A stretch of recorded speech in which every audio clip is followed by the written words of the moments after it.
Hola, ¿cómo están? Buenos días. Bueno, este es el video que nos va a permitir mañana, les va a permitir a ustedes mañana trabajar para que ustedes tengan en cuenta cuáles son los conceptos centrales, tanto del artículo de Five Grasses como este de Alan Sienki que les pasó Meli la semana pasada o la anterior, en inglés y en español. Bueno, qué es lo que yo voy a hacer? Bueno, voy a retomar los conceptos que tenemos que tener en cuenta para trabajar en la reunión del lunes.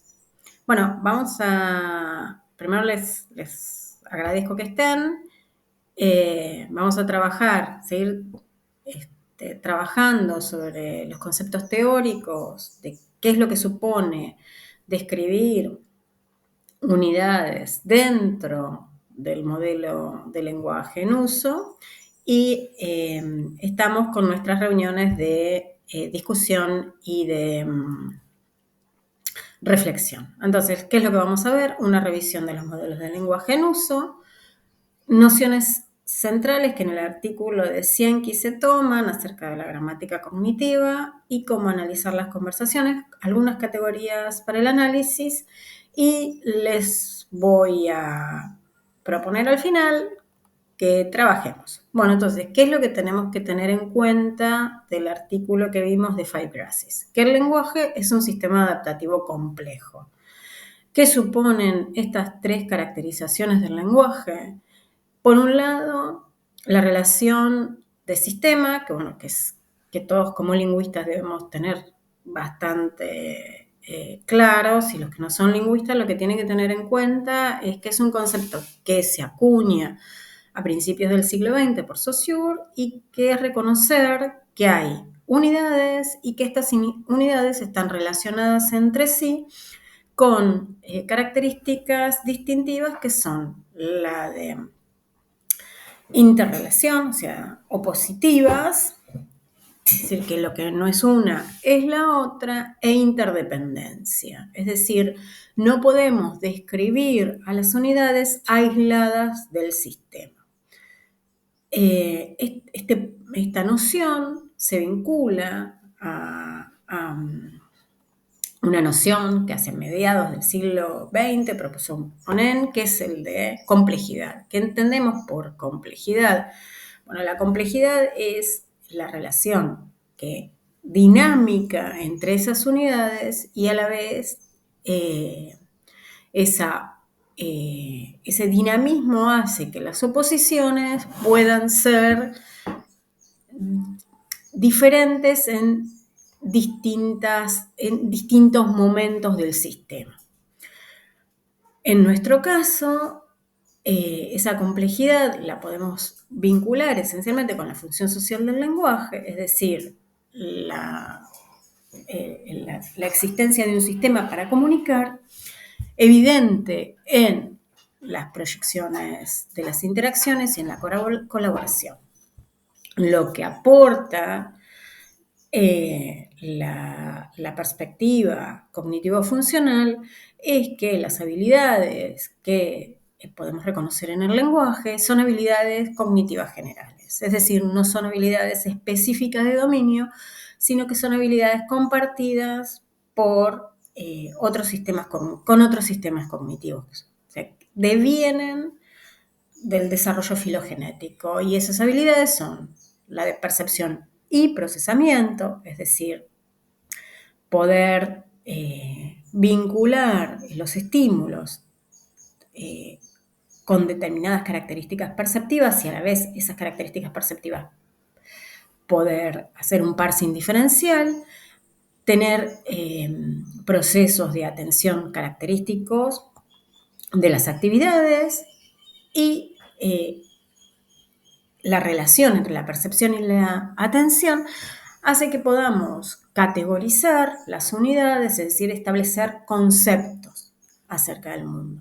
Entonces aquí podemos ver el sistema, bueno, casi no se ve el sistema de hongos que se vinculan. Yo creo que hay cierta analogía entre cómo los hongos se comunican, como ya he reconocido, que se comunican entre sí, como pueden reconocer características del ambiente y también el sistema de la Vía Láctea, que es complejo. Bueno, me parece que son dos metáforas que podemos seguir explorando.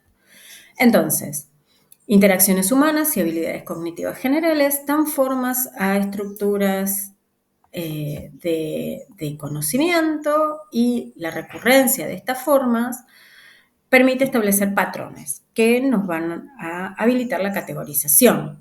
Y esos patrones se reconocen tanto en la adquisición como en los usos y también en los cambios que tienen que ver con la pérdida como con la adquisición.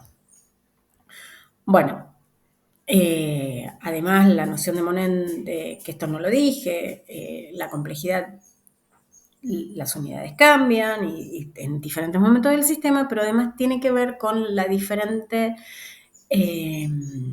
responsabilidad de los agentes, porque todo sistema complejo implica múltiples agentes interactuando. Y esto es algo que el investigador debe tener en cuenta. Es decir, tener en cuenta que no está describiendo los usos de un solo sujeto siempre, sino que hay múltiples sujetos que están incidiendo en esos usos.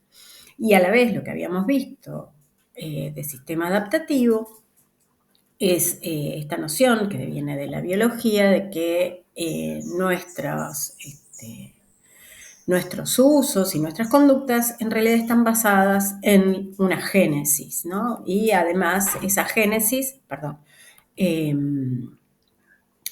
perfilan lo que va a ser las interacciones futuras.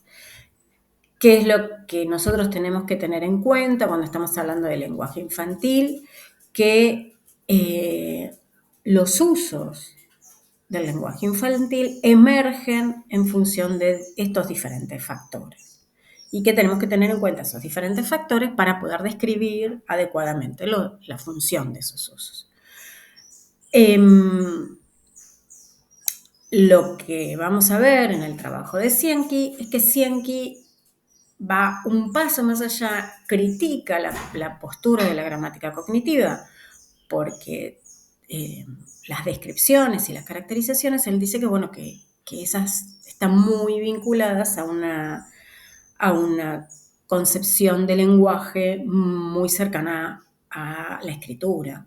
Entonces, toma Langacker y dice que Langacker define a los eventos del lenguaje como unidades esquematizadas, o sea, abstractas. Bueno, entonces lo que dice es: los eventos del lenguaje hablado son unidades lingüísticas que están esquematizadas por los agentes, los usuarios del lenguaje. Y que tradicionalmente la gramática cognitiva no toma rasgos característicos de los eventos del lenguaje hablado, que son la emergencia de unidades no lexicales, es decir, ¿sí? Patrones entonacionales, que esos patrones entonacionales son recurrentes y que tienen una función, y también el uso de gestos. Bueno, para Cienki, si tomamos que el signo lingüístico dentro de la gramática cognitiva es un polo donde hay una forma y un significado, estos fenómenos característicos del lenguaje hablado están en el polo fonológico, en el polo de la forma, y contribuyen a la conceptualización de esa unidad. Por otro lado, la complementariedad de estos fenómenos típicos del lenguaje hablado con las unidades lingüísticas, lo que nos permiten ver es, porque podemos nosotros reconocer que ciertos usuarios en ciertas condiciones hacen uso diferencial de estos fenómenos con la misma unidad lingüística, lo que nos permiten reconocer es la gradualidad del signo, es decir, reconocer que todo signo está motivado individual y socialmente. Y ahora, ¿qué es lo que hace que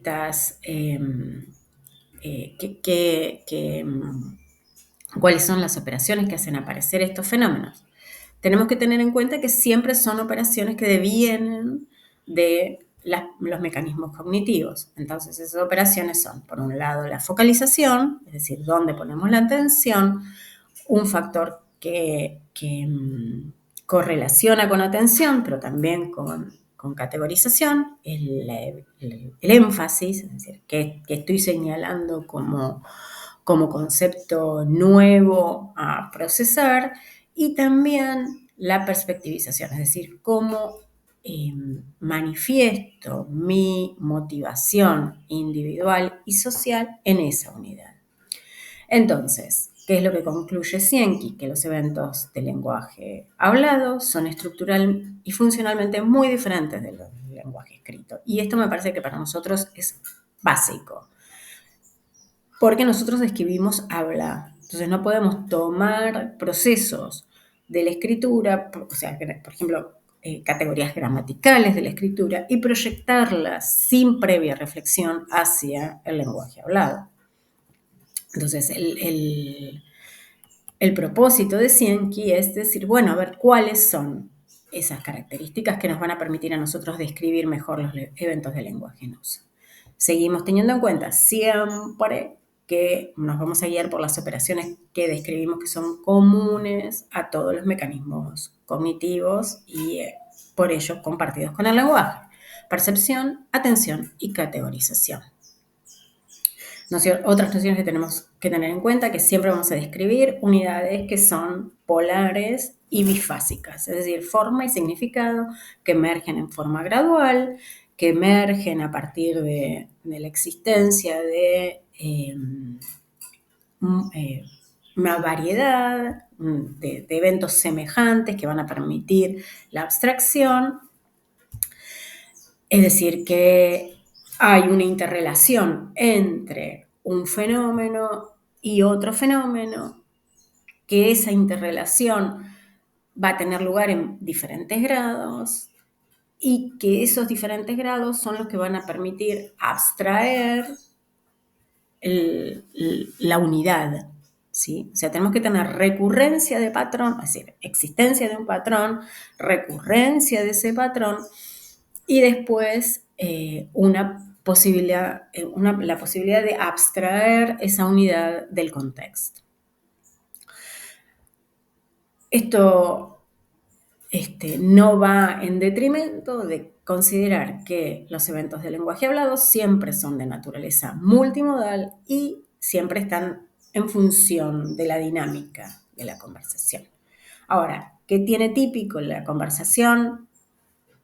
A diferencia de los intercambios escritos, la existencia de turnos, es decir, la posibilidad de asignar la co-colaboración de la construcción discursiva, y además la existencia de unidades entonativas, es decir, yo moldeo la unidad lingüística en función de mis mecanismos cognitivos, pero también en función de las características que tiene el habla: tono, ritmo, la frecuencia, ¿sí? Ahora, ¿qué es lo que me parece a mí un gran aporte de Cienki? Es que esa unidad entonacional compele a la presencia de una determinada gramática, ¿sí? Que es lo que reconoce Dubois en 2003. Es decir, hay una gramática de la lengua hablada que es muy diferente de la gramática de la lengua escrita. Por ejemplo, la tendencia a presentar en las conversaciones más estructuras intransitivas y las es decir, unidades donde marco la relación argumental, verbo, argumentos, donde los sujetos se omiten, y además la brevedad, ¿sí?